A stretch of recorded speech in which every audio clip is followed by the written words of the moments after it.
ngayong araw ay tatalakayin natin ang isang seryosong kondisyon na maaaring makaapekto sa maraming tao, ang Obsessive-Compulsive Disorder o OCD.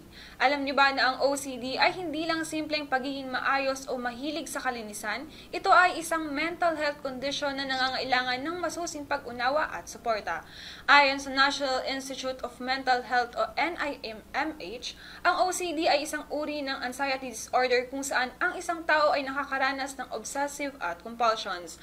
Ang mga obsessions ay ang paulit-ulit na kaisipan o ideya na hindi kayang pigilan ng tao, samantalang ang compulsions man ay mga kilos o gawain na paulit-ulit na isinasagawa upang mapawi ang pagkabahala dulot ng mga obsession.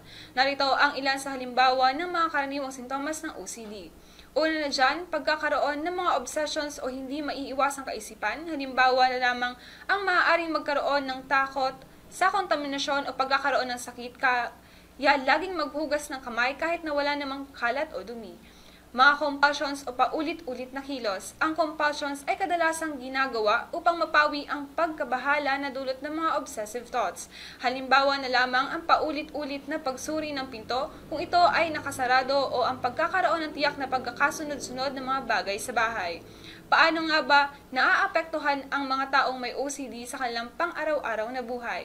Ayon sa American Psychiatric Association, ang OCD ay maaaring magdulot ng malaking epekto sa kalidad ng buhay ng isang tao. Ang mga araw-araw na gawain tulad ng trabaho o pag-aaral ay maaaring maging mahirap at nakaka-stress dahil sa patuloy na pagsunod sa mga rituals o pagsuri ng mga bagay. Ngunit magaan ang pakiramdam ng mga taong may OCD kapag natutulungan ang kanilang mga pangangailangan. Kaya't mahalaga na ito'y maiwasan at pagpapalubha ng kondisyon at magpatingin sa mga eksperto. Paano nga ba matutulungan ang mga taong may OCD?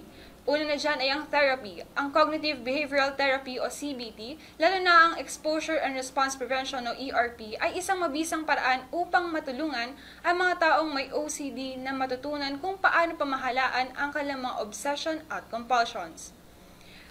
Sa pamamagitan ng medisina, ayon sa Mayo Clinic, may mga gamot tulad ng Selective Serotonin Reuptake Inhibitors o SSRIs na nakakatulong upang mabawasan ang mga sintomas ng OCD.